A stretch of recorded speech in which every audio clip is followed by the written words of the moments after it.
9월 2일 화요일입니다. 사도행전 25장 세상의 계산법 대 하나님의 약속이라는 주제로 말씀을 나누겠습니다. 먼저 기도로 시작하십시오. 성경을 1에서 3 읽기 바랍니다. 꾸준한 용성을 여는 당신 인생을 변화시킵니다. 첫 번째, 세상의 방식, 정치와 중호. 사도 바울은 복음을 전했다는 이유 하나만으로 카이사랴 감옥에 2년이나 갇혀 있었습니다.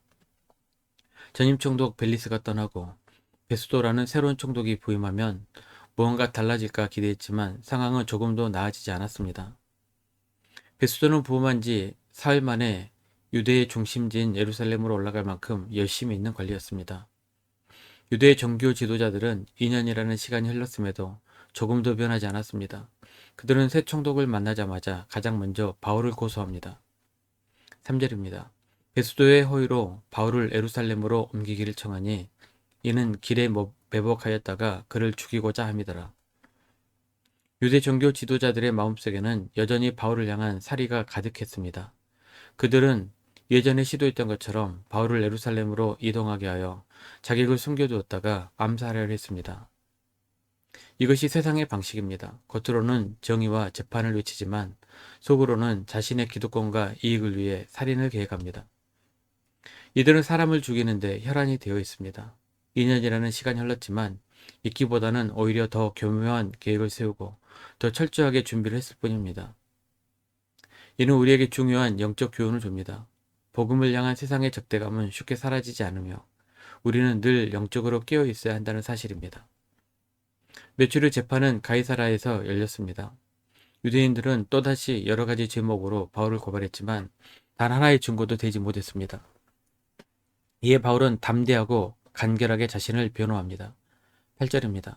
바울이 변명하여 이르되 유대인의 율법이나 성전이나 가이사에게나 내가 도무지 죄를 범하지 아니하였노라 하니 바울은 유대 정교법으로도 로마 실정법으로도 떳떳했습니다. 상황을 파악한 베수도 총독은 바울에게 죄가 없다는 것을 금방 눈치챘을 것입니다. 그렇다면 무죄를 선포하고 석방하는 것이 정의로운 판결입니다. 그러나 베수도는 정의보다 정치를 선택합니다.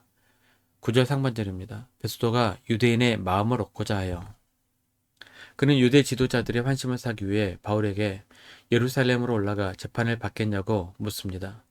이는 바울을 죽음의 구렁텅이로 몰아넣는 것과 같은 제안이었습니다. 바로 이 순간 바울은 뜻밖의 선택을 합니다. 내가 가이사께 상소하노라. 로마 시민에게 주어진 황제 상소권을 사용한 것입니다. 이것은 단순히 위기를 모면하기 위한 임기응변이 아니었습니다. 여기에는 하나님의 뜻을 향한 바울의 깊은 순종이 담겨 있습니다. 이전에 주님께서는 바울에게 나타나 담대하라. 네가 예루살렘에서 나의 일을 증언한 것 같이 로마에서도 증언하여야 하리라 고 말씀하셨습니다. 바울은 그 약속의 말씀을 붙잡은 것입니다. 예루살렘으로 가는 길은 죽음의 길이었지만 로마로 가는 길은 주님이 명하신 사명의 길이었습니다. 그는 세상의 불의한 재판을 디딤돌 삼아 하나님의 뜻이 이끄는 길로 나아가기로 결단한 것입니다. 두 번째, 하나님의 방식, 섭리와 기회. 바울이 황제에게 상소하자 베수도 총독은 새로운 고민에 빠졌습니다. 황제에게 죄수를 보내려면 그 제목을 명확하게 적은 보고서를 함께 보내야 하는데 바울에게는 아무리 찾아도 죄가 없었기 때문입니다. 바로 그때 헤롯 아그리파 2세와 그의 누이 버니게가 베수도를 방문합니다.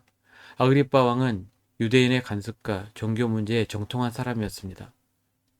베수도는 아그리파 왕에게 바울의 사건을 설명하며 이 재판의 핵심이 예수의 부활에 관한 것임을 이야기합니다. 이 이야기를 들은 아그리파 왕은 바울에게 큰 호기심을 느끼며 직접 만나보기를 원합니다. 이 모든 만남이 우연이었을까요? 결코 그렇지 않습니다.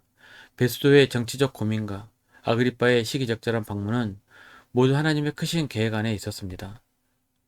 하나님께서는 세상 권력자들의 필요와 호기심까지도 사용하셔서 당신의 종을 위한 무대를 마련하고 계십니다.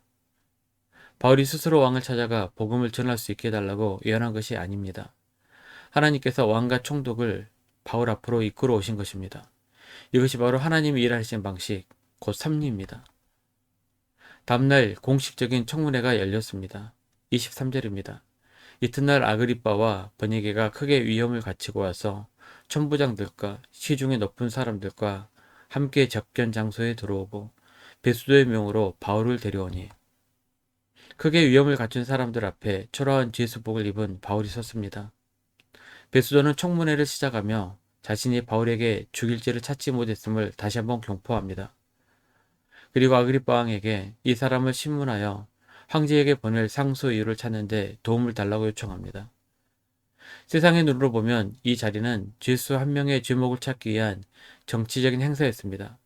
하지만 하나님의 눈으로 보면 이 자리는 유대 땅의 최고 권력자들 앞에서 예수 그리스도의 부활과 복음이 선포될 절호의 기회였습니다. 하나님께서는 세상의 법정을 복음의 강단으로 바꾸셨습니다.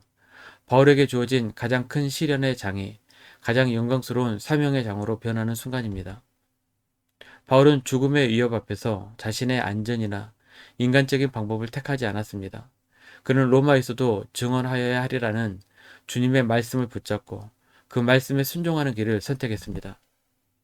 우리 앞에 놓인 여러 갈래 길에서 고민할 때 어떤 것이 나에게 이익이 될까가 아니라 어떤 것이 하나님의 뜻에 합당한가를 묻는 성도님들이 되시기를 바랍니다. 말씀이 우리의 유일한 나침반이 될 때 우리는 가장 안전하고 복된 길로 나아갈 수 있습니다. 말씀 영미 적용입니다. 첫 번째, 세상에 불의에 좌절하지 말고 모든 것을 협력하여 선을 이루시는 하나님을 신뢰하십시오. 두 번째, 나의 이익보다 하나님의 뜻에 합당한 일을 선택하십시오. 1년 성경일도 주간계기입니다. 오늘은 화요일 에스겔 1장에서 5장, 3장까지 말씀 천천히 묵상하십시오. 9월 중보 기도 제목입니다. 5가지 기도 제목으로 충분히 기도하시고 교회와 개인 기도 시간을 가지시기 바랍니다. 가정에서 기도하시기 힘드신 분들은 교회 나오셔서 주중 기도의 시간을 이용하시면 됩니다. 주중 기도는 새벽 6시부터 밤 10시까지입니다. 편하신 시간에 나오셔서 정기적으로 기도하시기 바랍니다. 하루 30분씩 최선을 다하시기 바랍니다. 그럼 여러분의 삶이 변화될 것입니다. 영상을 다 보신 분들은 확인 문자를 보내시거나 유튜브에 댓글로 달아주시면 정기적인 영성 훈련에 도움이 될 것입니다. 올 하루도 승리하시기를 기도합니다.